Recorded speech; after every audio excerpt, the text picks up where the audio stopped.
teman-teman, di video hari ini saya akan membagikan tips cara bikin sambal tradisional ya. Yang pertama kita akan bikin sambal belimbing wuluh. Ya, di sini kita akan pakai, dan ini bahannya simple sekali. Kalau kita pas lagi ada belimbing wuluh ini, nah ini bisa kita gunakan.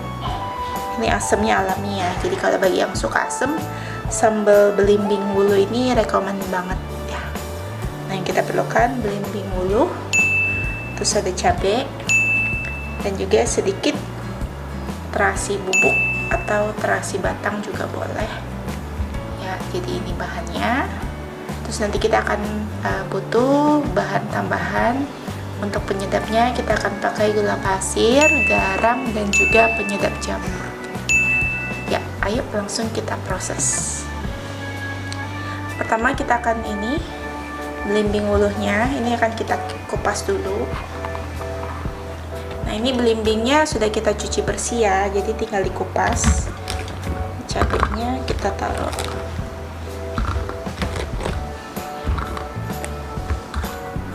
Cabenya bisa sesuaikan selera. Kalau misalnya nggak kuat pedas, boleh nggak usah pakai cabai rawit, pakai cabai lombok atau cabai keriting yang merah juga boleh. Nah, ini belimbingnya kita kupas ya, bagian ujung-ujungnya ini. Nah, lalu kita bagi dua.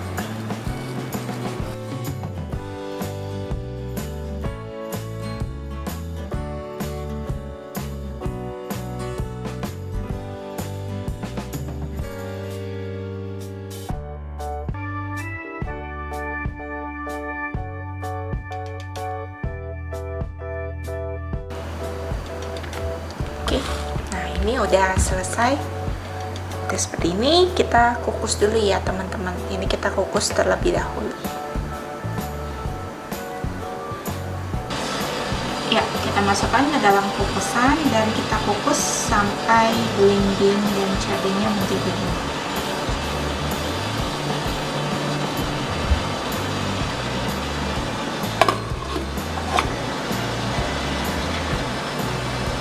Udah kurang lebih 10 menit, kita lihat hasilnya ya.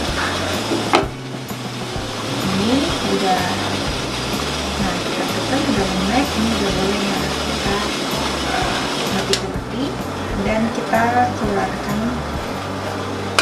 ya. Ini hasil kukusan kita, belimbing wuluh sama cabenya. Nah, selanjutnya ini hasilnya tadi, ini semua akan kita blender ya. Jadi masukkan ke wadah buat kita blender.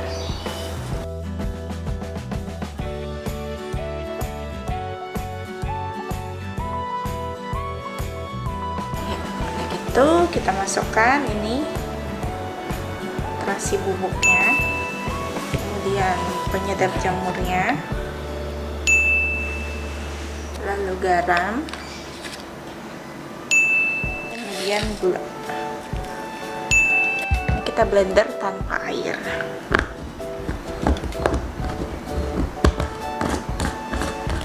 Ya, kita blender ya.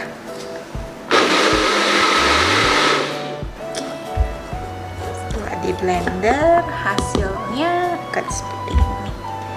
Nah, seperti ini kita keluarkan.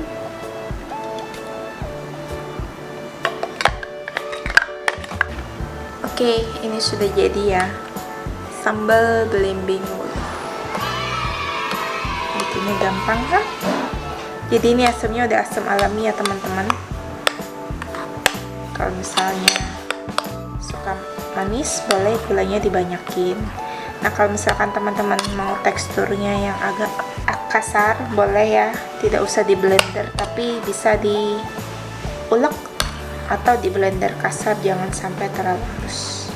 Nah, ini kalau misalnya seperti ini udah siap saji, bisa langsung kita sajikan dengan masakan. Buat tahu goreng, tempe goreng, ataupun aneka gorengan dan lalapan bisa. Tapi kalau misalnya teman-teman mau disimpan lebih lama, ini bisa. Sambal ini kita ongseng dulu di kuali. Jadi ongseng sampai mendidih dan sampai agak kering. Baru kemudian diangkat, dinginkan dan simpan di wadah. Dengan begitu akan lebih awet. Yang ini aku bikinnya belimbing wulunya lebih banyak ya, karena aku lebih suka dominan asem. Nah kalau misalnya teman-teman lebih suka dominan pedas, boleh belimbing wulunya nggak usah terlalu banyak, jadi banyakin di cabai juga bisa. Jadi ini rasanya asam-asam seger pedas gitu. Cocok banget. Contohnya ketika kita makan ada sayuran, ada lalapan, nah kayak ini makan ikan asin, kita bisa tambah lengkapi dengan ini saus sambal belimbing wulunya.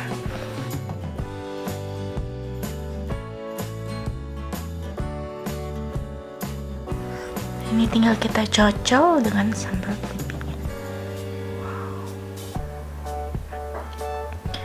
Enak banget deh teman-teman, mesti dicoba ya. Ini ikan asin yang asin sama dengan sambal belimbing wulu yang asam-asam pedas gitu. Cukup menggoda selera. Ini bisa nambah nasi berkali-kali ya. Oke teman-teman, ya ini dia sajian sambal belimbing wulu yang simple dan gampang banget dicoba. Harus dicoba ya.